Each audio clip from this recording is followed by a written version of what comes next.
Hello everybody and welcome back to the channel, and say hello to the Q85. This one is a lot of fun. Something that's interesting about this is that it's in a different category of what we traditionally look at for hooped style copters. And let's take a look at a couple that we might compare it to. So that's the traditional tiny whoop, the classic. Here's the Warlock. This is an 80 millimeter. And then something in the brushless category that's similar in size, the UB. This is a 130. So this is still very, very small. And I'll put it in my hand here. I don't have exceptionally large hands. And the ducts make it look bigger than it really is. In this, for the parts that I've used, I've got the Furious FPV 2035 props. I said this earlier, but the Racerstar 1103 8000 kV motors, 6 amp Racerstar V2 ESCs, the Piko BLX inside. I used a Lemon satellite receiver, and I've got the TX01 camera here. And that's really it. It really cleans up the build. These builds that are really small like this, I think, are some of the most challenging builds, because you have to hold things either with a tool of some sort, or you've got to get your fingers in the right place, and getting the screws lined up and getting things lined up in general can be a little bit difficult. But we've got a full build video that'll be coming up here following some of the footage, and hopefully that will help some of you out in the build process. We do have several 3D printed parts here. We've got the ducts that are 3D printed. We've got the pod that's 3D printed. There's also an option for another kind of pod that's a little better looking, so to speak. We've got a bottom mount. You can see the nylon screw here that the Piko BLX mounts to, that's 3D printed, and then where our battery strap goes here on the bottom is also 3D printed. So we have some concerns possibly that those might be issues that are durability weaknesses, but in my experience I haven't had much of an issue with durability. Coming up after the flight video, we'll talk about the things I learned during the build process, during the flight process, and I'm going to call this flight video the Albert Kim Challenge. If you're not familiar with Albert's channel, you should go check him out. He does a lot of cool videos. One particular video, we were exchanging comments and just talking about a product, and he mentioned that he flies in acro mode in the house, and I thought, whoa, that's really something. I don't fly acro in the house, and I know that I'm no Top Gun pilot or anything. So Albert, if you're out there, this flight footage is coming up. We're going to call it the Albert Kim flight footage because it's full acro.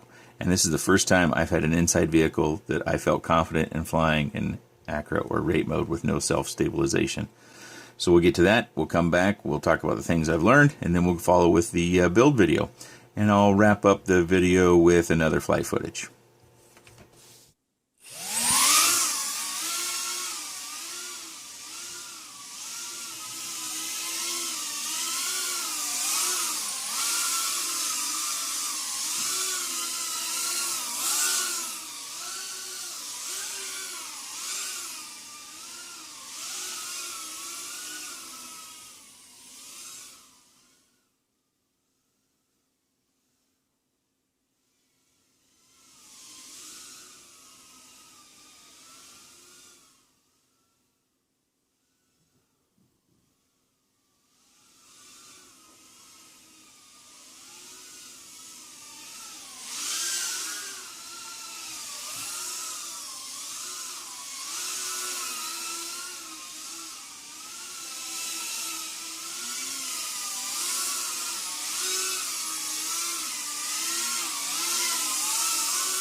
So you can see from that flight footage, this is kind of another category.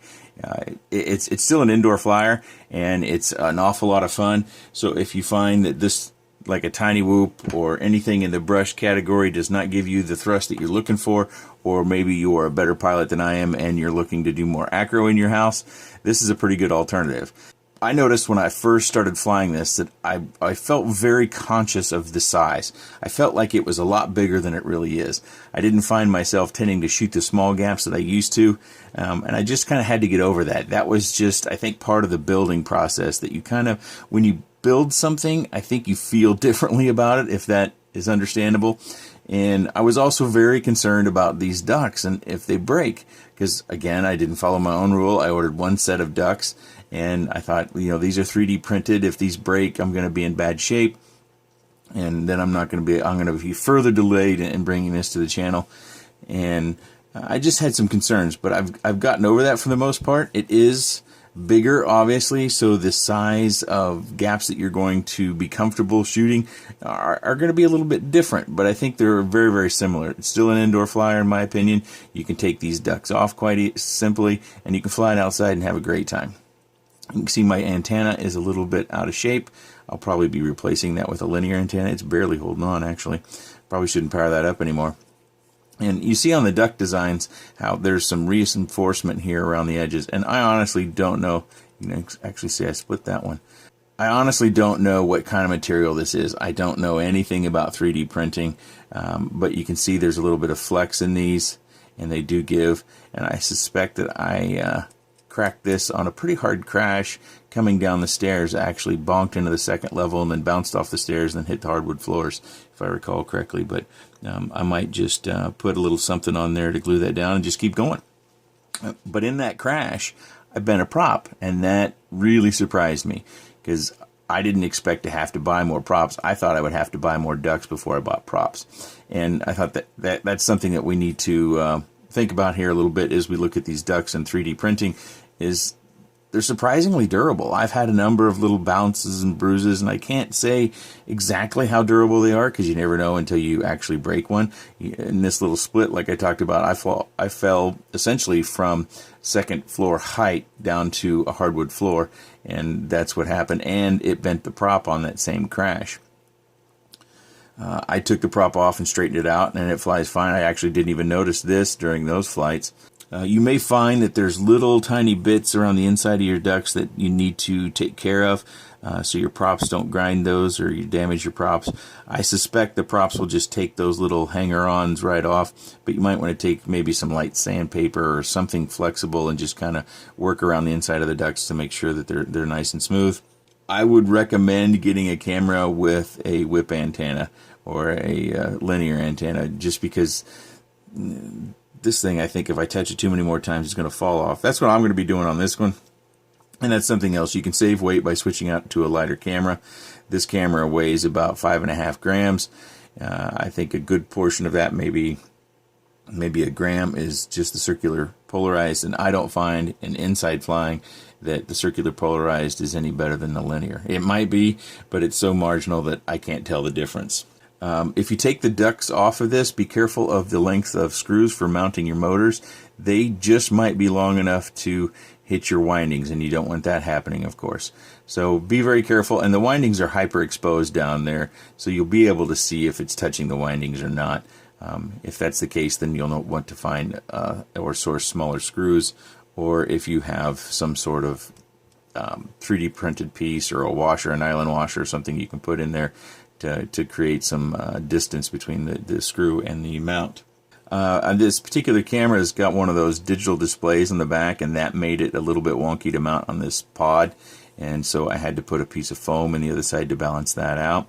And I've stuck with the simple pod. I do have the better looking pod, but I mounted this initially, and because of the tuning, you have to take this off every time you tune, and you have to take this duct off every time you want to tune, because the plug won't go in there. Of course, if you're building this and you're not using the ducts at all, that's only part of the issue, is the ducts. But I built this to be an inside flyer.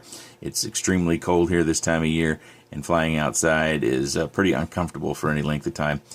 So I wanted to have one of these as an inside flyer. You may want to know whether the Furious FPV Innovia VTX will fit in there, and it might, but then you're going to have to find somewhere else to mount your receiver. You may be able to stick it on the back of the pod, or you may be able to stick it, let me grab a pointer. You may be able to stick it up in this area, maybe even wedge it down in front. You know, that's really up to you. But if you increase the stack, you don't have a way of increasing these pod heights, and there are limits there. You can see that it's actually pretty close to my receiver as it stands. Batteries. Okay, so I don't have a lot of 2S batteries, and I know, Bill, I know you wanted me to talk about this, but unfortunately my shipment of my LiPo has not arrived. I think it's getting ready to ship actually now.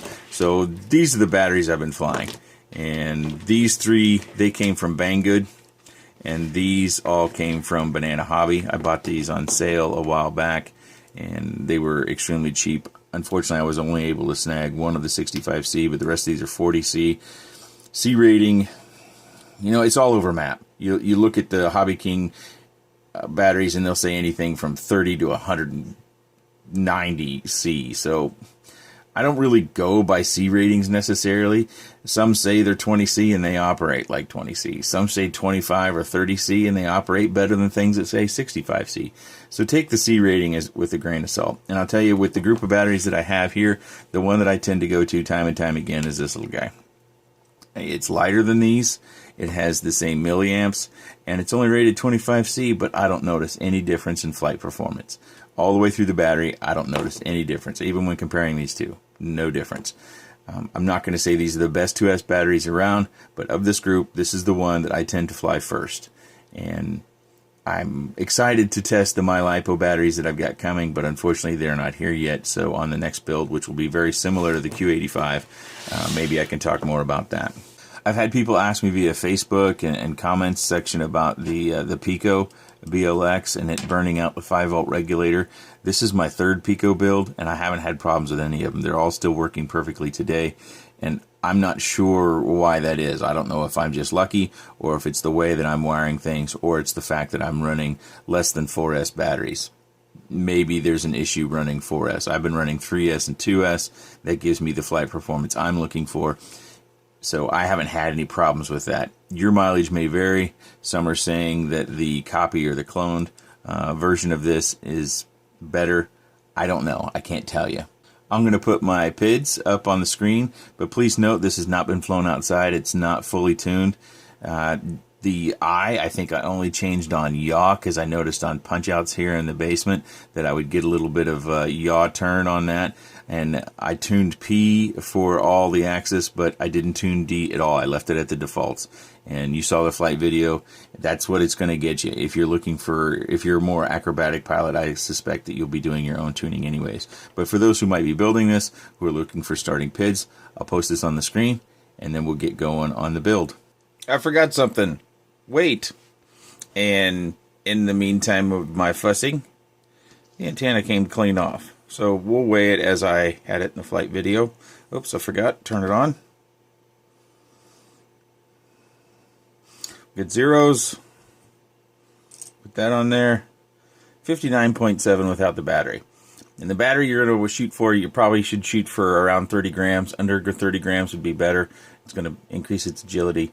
You don't want too much of the weight just be in the battery. And I'm going to be switching to this whip antenna. So this is 1.1. Let's just see. I haven't done this before. 0.7. So not going to save much weight going between the two. So choose your weapons. And so we had 59.7. This is the Warlock that I compared it to. 29.5. And my custom E-Whoop, this is one of my favorites. 21.2. The Whoop Classic, 19.4, and then the UB, which I also compared it to, and this is 1306 motors. It's a lot heavier. 126.9, 0.8, 0.9. So this one is considerably lighter, and it's much more comparable to our brushless or brushed brethren, but has so much more power. Okay, now we're going to jump to the build video. Before we get started, I wanted to cover something. These are the Racerstar BR1103 motors, and they are tiny. And I wanted to compare them to an 8.5 millimeter brushless motor and a 6.5. I don't have a 7 millimeter handy, so let's just weigh these to see how much they're different, because these things are tiny. And we're basically building an indoor brushless quad here, so let's see, the Racerstar 3.3, I think it's Racerstar, not Racerstar. 5 for the 8.5 millimeter, and 1.8. So it seems to me if I actually had a 7 millimeter motor that it would weigh about the same as this. But the thrust that we'll get out of this should be much greater. So here's our frame, and we've got a few other pieces that go with this. This is our plate to mount our flight controller to. This goes on there in that way. And this would be the front as the arrow is pointing. And we have a little screw kit that also comes in the kit. And then this goes on the bottom. And we need this bottom piece for two reasons. One is our pod. As you can see, these holes line up with those holes, so it secures the top pod, and it also gives us the ability to put a battery strap right through there, which also comes in the kit. So you really, it seems to me we have two options, and as we get into this we may find one is a little bit better. These Racerstar 6 amp ESCs are so small that it seems to me if we wanted to, we could actually mount them like we do traditionally on top of the arm, and we still have space to put that motor on. And then this actually would sit over the top of the arm, but we'd have to slide in order to just put this on and off. We're going to need the ESC to be on top. So if you're using these inductors or prop guards, putting the ESC on the bottom is probably going to be just about mandatory. Yeah, so let's get started. So we've got all our motors out here. We've got our ESCs here. This is a very unconventional. You can see we've got some burring. It looked like the tools got a little bit dull. I'm going to clean that up right quick. That's going to make things a little bit more clumsy to work with. So let's do one motor here. Put that down through the motor holes. I'm going to go ahead and temporarily mount that. Boy, those screws come very, very close to those windings. But when we put the ducts on, that'll raise the motors up a little bit, so our screw threads will be a little bit shorter. So the next thing, and to make this a little bit easier to work with, you might consider using a piece of foam tape. I'm just going to use my everlasting blue tack. Just get a little thin bit. And I'm going to put it on the back side here.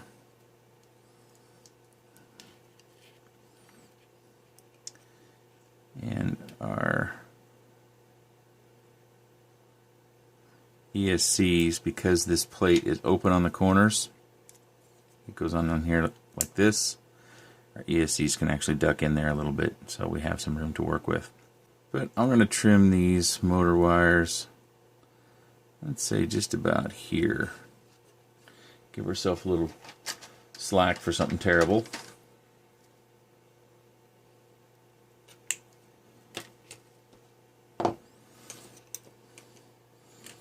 Should be able to finger strip these. So tiny. Whoa, did you see that? That's pulling a lot of that off. Don't want that to happen. Let's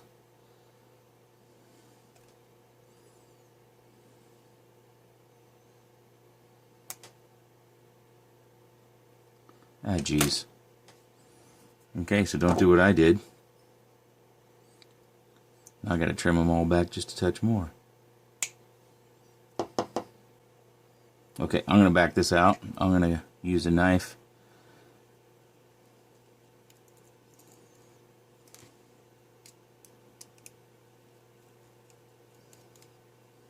Now that we got the length, we can go ahead and cut the other motor wires as well.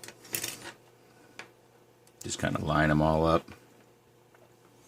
Get a general idea. We're shooting for some extra slack space. May need more with the way those things are stripping. Micro builds, the challenges. And this will be plenty of extra. So where's the one I was working on? This one. I'm going to just try to one at a time.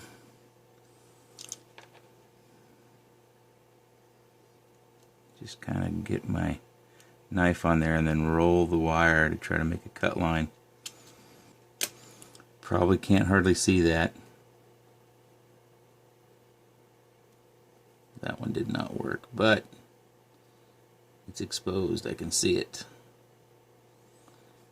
Peel that back.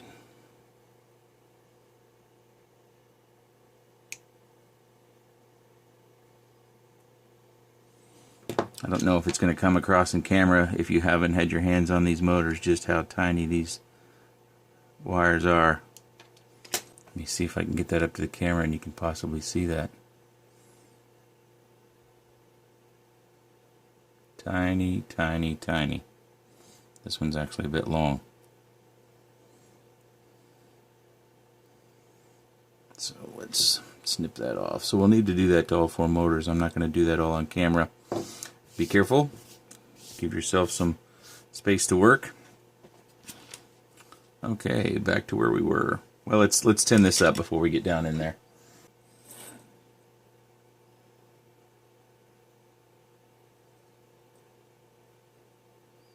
You can see those wires are burning back too. Not good. Let's go ahead and do an ESC while we're here. Try to make life simpler for ourselves.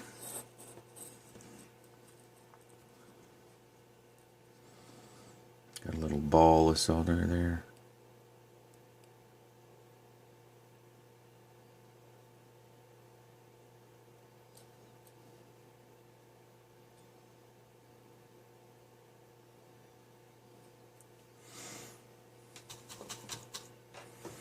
Okay. I would suggest tinning all your ESCs and motor wires up before we proceed to the next step. After fussing for some time, I figured something out. And you're probably going to laugh at me, but I'm going to say it anyways. The ducts have to go on top. Otherwise, the ESCs, they're just not going to fit. If you route the duct through that hole, or if you route the arm through that hole to where the duct sits on the bottom, it's kind of run through the duct.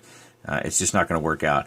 And the thing that triggered me after putting all 4 on wrong and really fussing with these tiny little motors and screws is your props end up well above the duct. So learn from my mistake. And I looked at the pictures and it wasn't very clear, and in many of the pictures the prop was in the perfect position to where it blocked whether this was sitting on top or on the bottom. So hopefully from the video you can see they mount up on top. Okay, so with that, we're ready to finally do ESCs. I've got them all tinned up here and ready to go. And we're going to be doing motors 1 and motor 4 cross-threaded so they spin the right direction. So we need to keep track of that. And to do that, I am just going to take a small piece of my blue tack and put it here and put it here. You can mark it in your own little way. This is just what is handy for me, and that's how I'm going to proceed. And our ESCs will sit right in here, and then they'll go through those holes. And we want to leave those loose so that we can get our plate mounted up and we can get our Piko on there as well. So let's go ahead and I'll do motor 1 here, and then you do yours on your own, and I'll do mine, the rest of mine off screen. I'm going to get another little piece of my blue tack here. Put it right about there. Press that down. And then I'm going to use a little bit of blue tack here.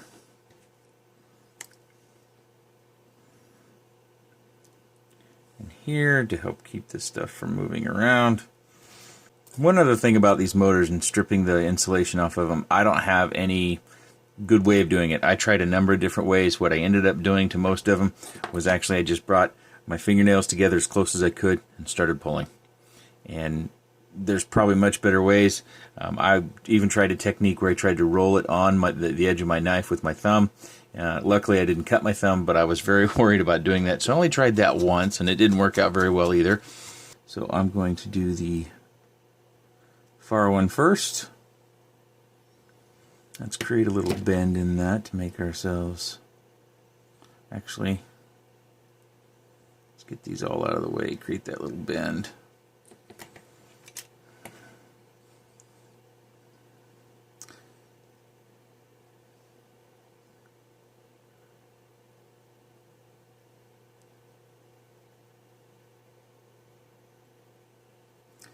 I'm going to grab this one so that the motor wires are twisted.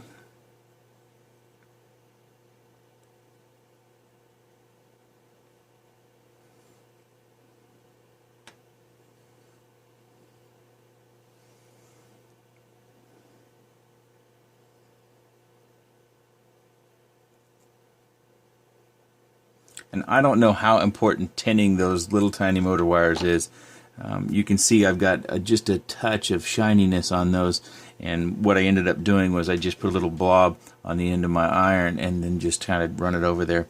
And maybe that's the best way to get those, the insulation strip back, is to just cut them where you want them and then burn them back. Maybe. If you know of a good way and you've done this before, please chime in the comments down below so someone else might be able to pick up on your tip as well. Okay, so we got one ESC set up here. Remember motor 4 over here, we need to have it cross-wired just like we did motor 1, and then we do the other two straight through. Now you can see that I've got not only the bottom plate in, which has one screw that goes from this side all the way through on all 4 sides, and it goes in right in here to each one of these. And I've put my Velcro strap through, and I still have my motors marked for 1 and 4. But I've painted myself into a corner, so we have another opportunity here to where you can learn from my mistakes. So putting these ducts on, it has really created a tough working environment. So the next step would be to put our flight controller on here, and we of course have to peel all these wires out of the way so we can get the flight controller mounted, so then we can solder those wires to it. But those ducts being on is going to make that virtually undoable. So I'm going to have to take them all back off and then mount the flight controller. And the kit does not come with any nylon screws, so you're going to need to have your own kit to where you can screw these down to the plastic plate that's right down in there. So I'm going to take all these ducts off, and I'm going to mount my flight controller, and then we'll start from there. So don't put the ducts on first. Okay, I've got everything mounted up as I said in the last segment. Actually, it's the next day. The solder I was using was not good. I ran out of my good stuff, and in desperation I found some other solder, so I actually had to go back and redo a lot of what you've seen previously using some good solder. And that's important. 6040 rosin core, good stuff. Use it for all my builds. Just buy it from my local shop. You can buy this stuff from anywhere. What's the size on this? 0.32 diameter. That's, of course, United States measurements, but you can use Google to translate that into your local measurement system, metric probably, because that's pretty much what everybody else in the world uses. And we've got everything mounted up, and I would suggest that you do something. You can do what I did to keep your ESC wires together, because after you bring them up all through the hole that's in the middle of this plate, it gets really messy, and then you need to get your flight controller or the Piko down on top of this, and then you don't want to be, or at least I didn't want to be so disorganized to where I didn't know which wire was actually from which, because it would be very easy for, you know, to swap the positive and negatives. Not that it would have a terrible impact, but I wanted to keep it clean, so that's something that you might want to look into. And so we're actually pretty close to being done with the building part. All we have to do is get the ESCs wired up, and then we slap our camera on the 5 volt, which on the Piko BLX, we've got, let me get my pointer. If you are running a camera that can take a wide voltage range, you can go right off of these 2 ports here, and those are filtered and they run at the same voltage as your battery, whatever you've got plugged in there. Otherwise, you can just use 5 volt from any of these strips over here. We've got 5 volt dedicated for the receivers, and you can look right in here. There's 2 5 volt sections. You can grab either one of those, and then you've got ground right below them. And then in my case, because I'm going to use a Spectrum satellite, I can just plug that in over here, and I'll do that just about last. I would like to use a buzzer, but I'm not sure where I would incorporate that. I might actually put a buzzer here on the side, if I can get that to affix very well and keep it out of the way of everything. I just don't think there's going to be room inside this canopy. There might be. I might be, once we get there, we can take a closer look at that. So I'm going to go ahead and tin these up. Tin up these pads. Tin up my 5 volt, my ground I plan on using for powering my camera. And we'll continue to move forward.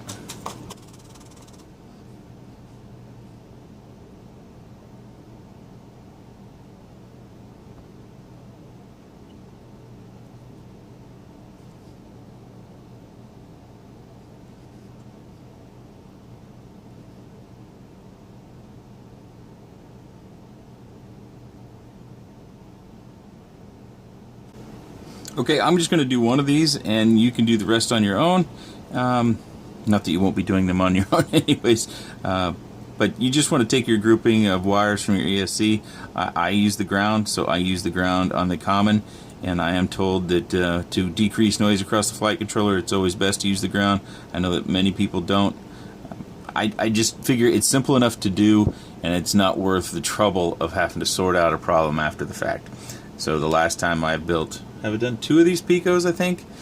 I've always used the ground, just use it on the common, and the shared ground across the board, so you can really wire it up to any ground you want to, but I just go down with the ESC wire and do it that way. It's going to get pretty difficult to video this, so I'm going to try to do the best I can, because we're going to have to get in here real close. We want to keep these wires pretty short, but we're going to be bending them back. Go ahead and take this first bundle apart. This is the smallest build, smallest brushless build I've taken on so far, and I am regretting having fingers the size I do. I've managed other builds just fine, but this one has been more challenging as far as managing the bits and pieces. They're super small. So I'm going to cut this right there. That right there.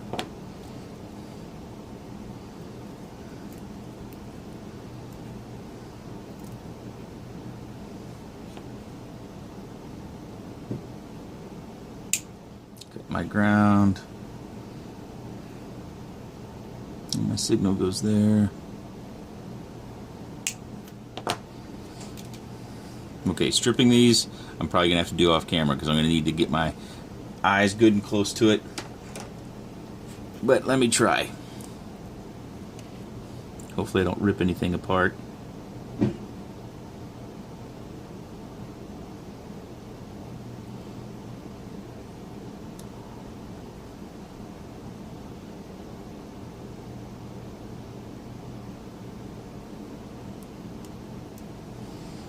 Okay, got those two just fine.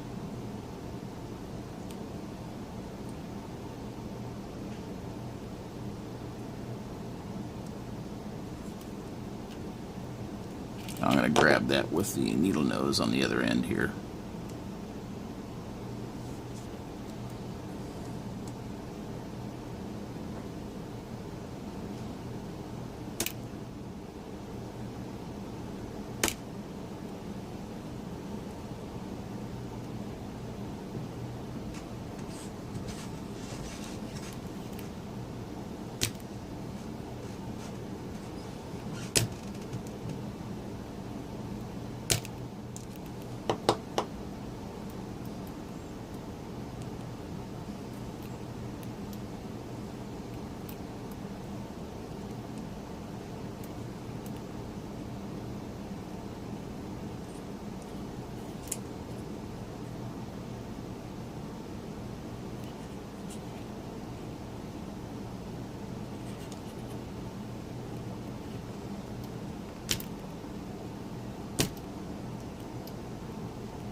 tin these up.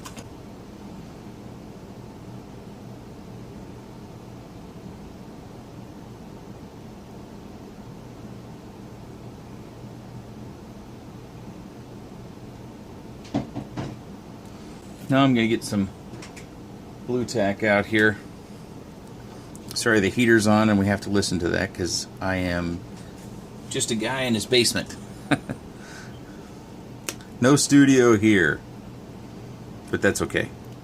I don't mind. I'm comfortable. I think I want to have it this way. That way I can bring my soldering iron in this way. You can maybe see a little bit.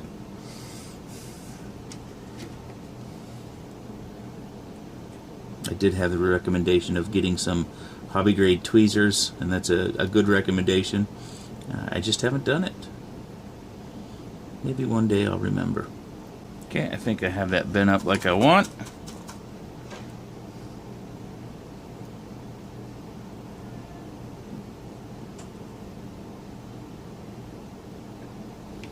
There's one. That's a little longer than I like.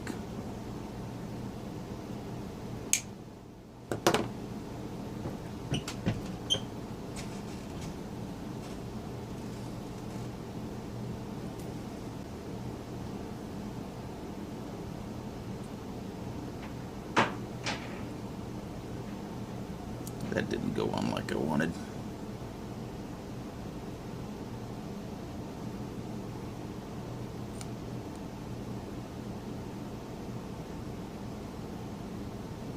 That's a little better. This is going to be the most challenging one because we've got 2 wires to 1 spot.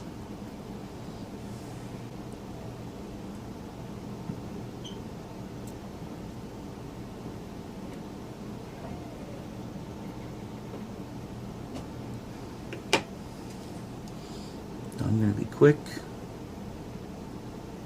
It came off. Thought that might happen.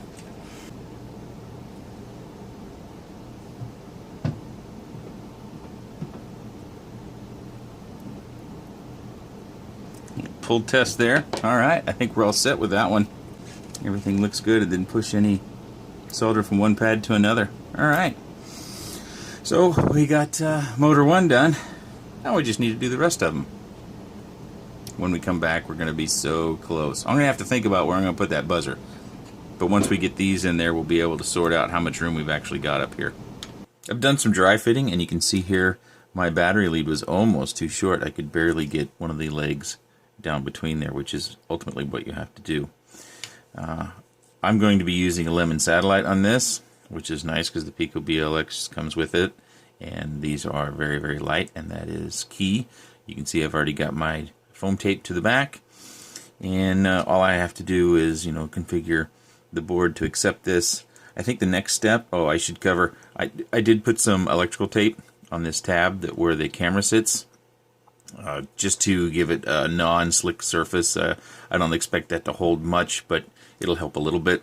And also put a little strip here where the battery goes, so the battery might not slide out quite as much as it would otherwise. I've also got my buzzer out, and my plan for the buzzer is to lay that with my little foam tape carriage somewhere on top of the receiver, so the receiver will lay flat on the board with its foam tape. The buzzer will then fold over the top of that and stick it down, and I think we'll have room here in the back for those things. And the plate that comes with it, you line up this hole and those holes, and that allows you to adjust the camera angle, so you can lean that forward or back. So we're very, very close now. I'm going to go ahead and secure the buzzer. The near pad here is our voltage. Let me get this up out of the way.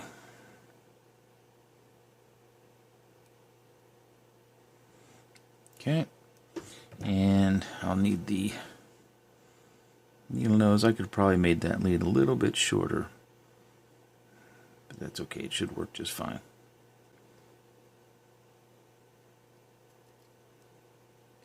Okay, pull test.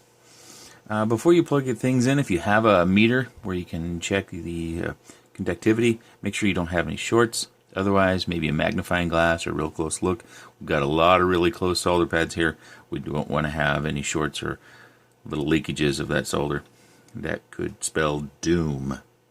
And I think as far as securing the camera, I'm just going to cut this lead here near the end and solder that on.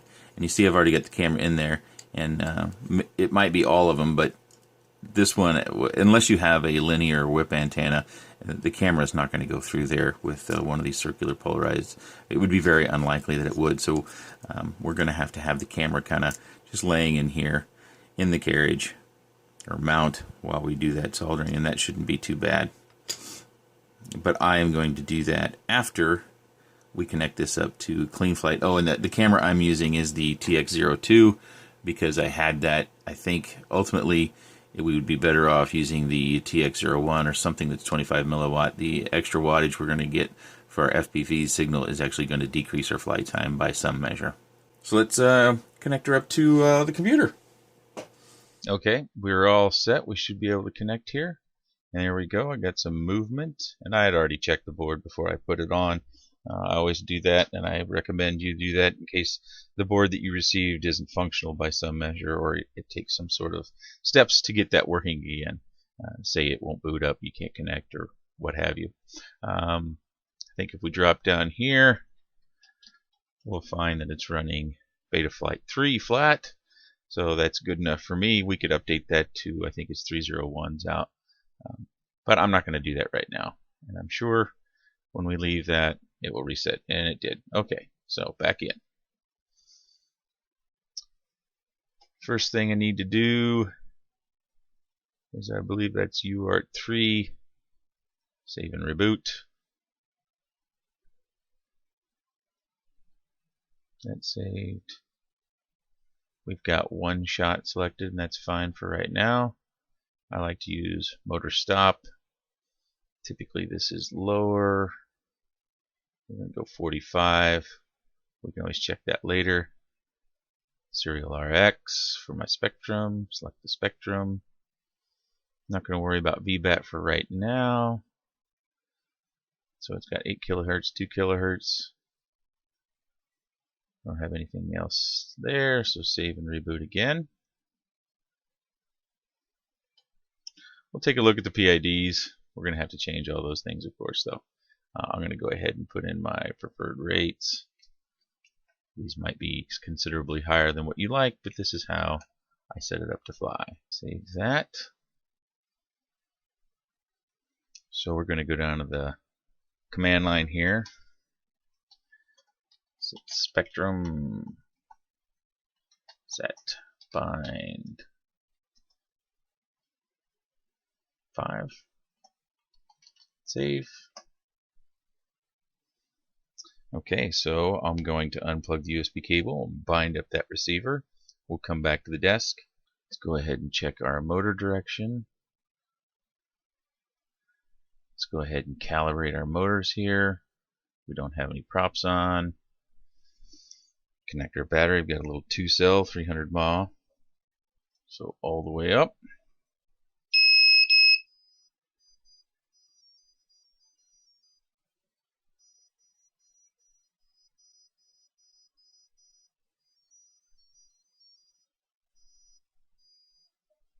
Alright, we should be all good there. We can disconnect the battery. Hopefully you could hear those tones over my microphone.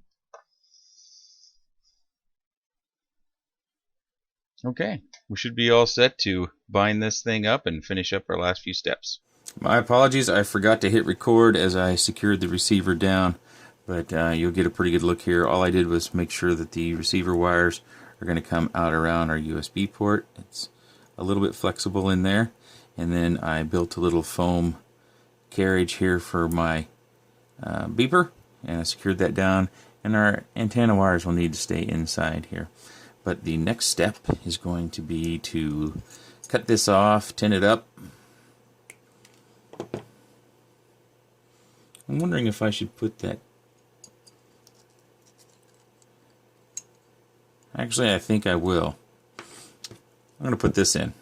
I'm a little bit worried that if I don't, I'm going to end up in another hard spot where I have to talk about another mistake I made and learn from my mistakes.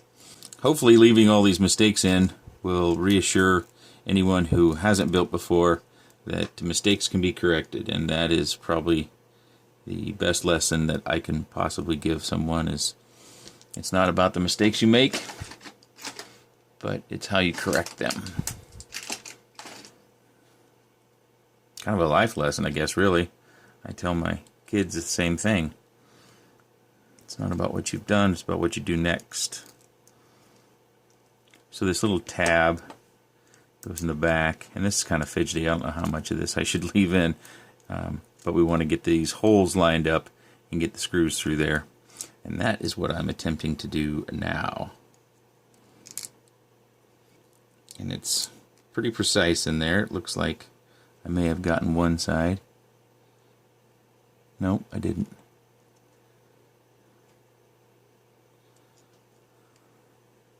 If you guys have any build tips as you watch this for others, please leave those down in the section down below. I always encourage that because I don't consider myself a expert builder.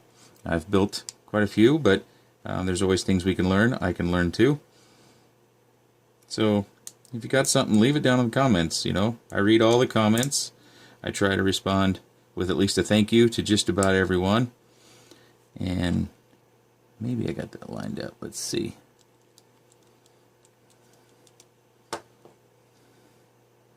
Well, that looks close, but I don't think it's quite there yet.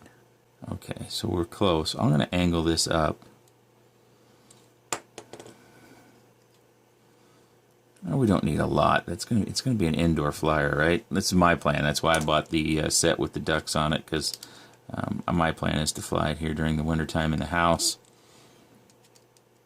Hopefully the ducks last. I'm always worried, but I have bought 3D printed parts from Quattrovolante. I did his Carbon Q, the 130. If you want to see that and you have it, I'll put a card up here. Hopefully I remember to do that. Okay, so just take our wire down through here. Our camera will sit there. Boy, is that flat? Am I crazy or is that off a little bit? Okay, this one back here is our ground. That's our voltage, so let's do our voltage first.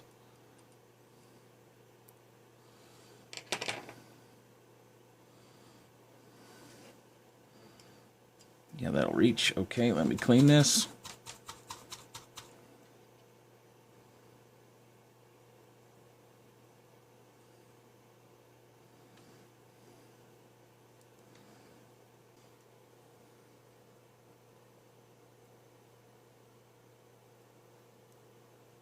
I'm pretty sure I got it there, yeah.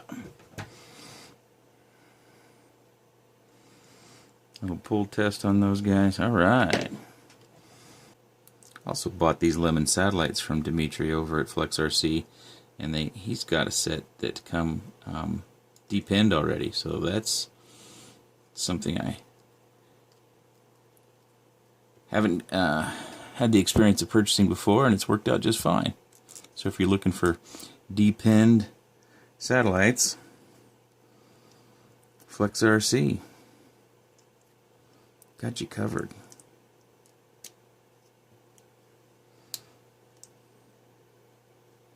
So you can see this is the difficult part right back in here, is getting that rear stand through there. And what I did last time is I just kind of widened it out with my... There we go. Now it should go down better. Uh-oh. Am I running into the buzzer? I think I am. Let me get a flashlight. Yep.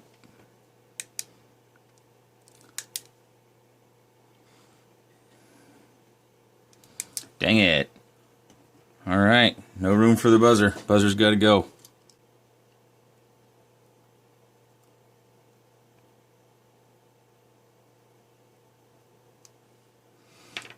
Alright, maybe next time, buzzer.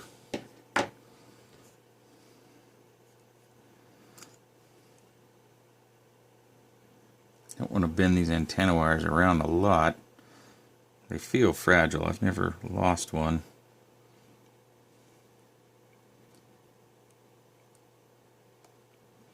I wouldn't want to start now. 4 of these screws left that came with the kit, so it looks like 1 per side. It's going to be really hard to see, so let's hope I got these lined up right.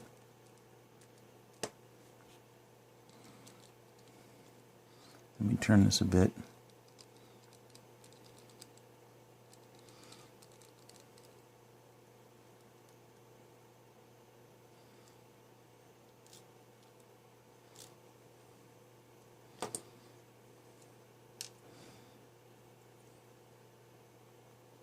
I needed to go more down. Alright, we'll tighten those up as we get the others in. And I'm going to do something. I'm going to readjust that one because I don't like those motor wires hanging out like that. But I'll do that off camera. You won't have to watch me fuss with securing those wires down. Just if I happen to fly it outside, I don't want it to catch a stick or something. Those wires are so tiny. I don't want them to get ripped out. Look at that. Isn't that incredible what we can do nowadays with all these parts that we have and the designers out there? Let's compare this to the UB130, which will be coming up shortly. Look at that. That is... This thing makes that look like a 190. Okay, I'm going to put the ducks back on and put the props on. And we're going to try to fly this thing tonight. Maybe just a little bit. Okay, you thought I'd be flying. I know. But I forgot. We got to weigh this thing, right? We got to see what it all comes together as. Well, hold on. Okay, there we go. 60.1 grams. So those ducks add about 12 grams. And if we compare that to our EO101, it's custom. Kind of brothers or sisters or twins. Whatever. 21.2. So we know this has got to be light. It's got those tiny little 6mm motors in there. Here's the QX90, the tiny QX90 eSheen. 37.9. And then I believe this one is the QX80. 41.6. Okay, now we've seen the weight. Let's go see what it flies like.